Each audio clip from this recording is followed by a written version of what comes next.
নমস্কার বন্ধুরা, সুলতান হেসেলে আপনাদের সবাইকে স্বাগত। আজ আমি সুজি দিয়ে আর ম্যাগি দিয়ে দারুণ টেস্টি একটা নাস্তা রেসিপি আপনাদের সঙ্গে শেয়ার করব। তার জন্য এখানে আমি 1 কাপ সুজি নিয়ে নিয়েছি। তারপর ওপর থেকে কিছুটা ধনেপাতা আর কাঁচা লঙ্কা কুচিয়ে আমি দিয়ে দিচ্ছি।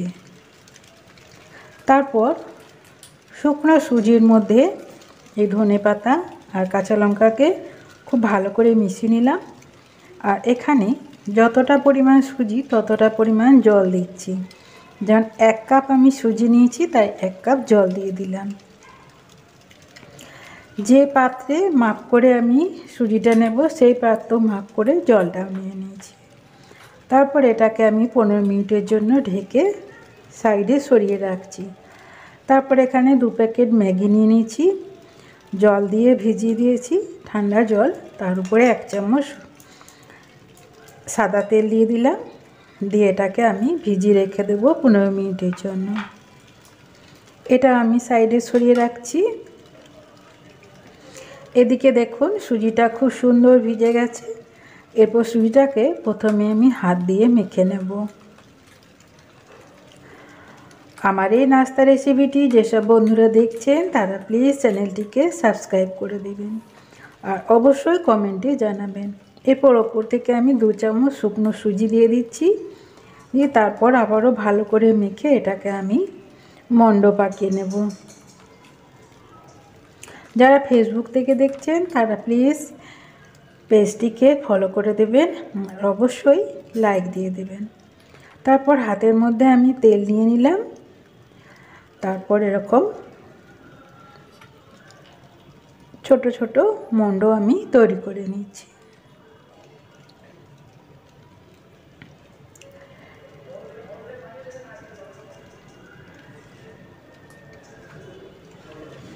একটু হাতে করে চাপ দিয়ে দিয়ে মণ্ডগুলো আমি তৈরি করে নিয়েছি। এদিকে কড়াইতে আমি জল বসিয়ে দিয়েছি। তারপর একটা ঝাড়ি থালা দিয়ে দিলাম, তার উপরে মণ্ডগুলো দিয়ে আমি এটাকে ভাপিয়ে নেব। তাই থালাতে লেগে না যায় তার জন্য আমি উপর থেকে তেল ব্রাশ করে দিচ্ছি, হাত দিয়ে আমি মাখিয়ে দিলাম। তারপর সুজির মণ্ডগুলো দিয়ে আমি ভাপিয়ে নেব। এটা বাচ্চাদের খুব ভালো লাগবে খেতে, আবার একদম তেল মশলা বাদ দিয়ে একটা দারুণ নাস্তা। এটা পেটও ভরবে আর এটা স্বাস্থ্যকরও। আর এই যে দেখুন ম্যাগিটাকে আমি একদম ছেঁকে তুলে নিয়েছি।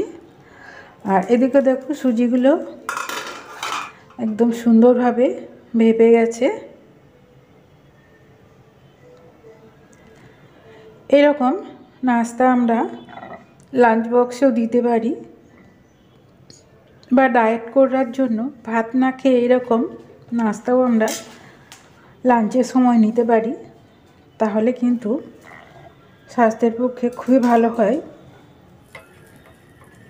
এরপর সামান্য একটু রান্নার তেল দিয়ে দিয়েছি, তার উপর সর্ষে দিয়ে দিলাম ফোড়নে আর 2টো কাঁচা লঙ্কা দিয়ে দিলাম। তারপর ওই সেদ্ধ করে রাখা সুজির মণ্ডগুলো একটু ভেজে নেব। 2 মিনিট নেড়ে নিচ্ছি যাতে মণ্ডগুলো খেতে ভালো লাগে। তারপর জলে ভিজানো ম্যাগিটা দিয়ে দিচ্ছি, দিয়ে একটু মিশিয়ে নিলাম। তারপর দিয়ে দেব মশলাগুলো, ম্যাগির ভেতরে যে মশলাগুলো থাকে সেইগুলো দিলাম। অন্য মশলাও দেওয়া যেতে পারে, যেমন পাওভাজি মশলা, সবজি মশলা, এগুলোও দেওয়া যেতে পারে। তো ম্যাগির প্যাকেটে 2 প্যাকেট মশলা তো থাকে, তা মশলাটা দিয়ে দিলাম যাতে খেতে ভালো হয়। তেল বা অতিরিক্ত ভাত রুটি যাদের খাওয়া চলে না তারা এইভাবে খেলে তাদের স্বাস্থ্যের পক্ষে ভালো হয় আর পেটটাও ভরে অনেকক্ষণ। পেট ভর্তি থাকে। আর এই রকম সুজির মণ্ড খেলে অনেকক্ষণ পেটটা ভর্তি থাকবে। সুন্দর হয়ে গেছে দেখুন। এরপরে এটা আরেকটু টেস্টি করার জন্য আমি একটু ঢেকে রাখছি। তারপর 2 মিনিট ঢেকে রাখলাম। তারপর ওপর থেকে আমি দিয়ে দিচ্ছি 1/2 চামচ সয়া সস। আর একটু টেস্টি করার জন্য দিয়ে দিলাম। দিয়ে ভালো করে মিশিয়ে এটা গরম গরম সার্ভ করব। যেসব বন্ধুরা আমার রেসিপিটি দেখছেন তারা প্লিজ চ্যানেলটিকে সাবস্ক্রাইব করে দেবেন। আজ তাহলে এই পর্যন্তই। আবারও হাজির হয়ে যাব অন্য কোনো রেসিপি নিয়ে। দেখুন কত সুন্দর হয়েছে।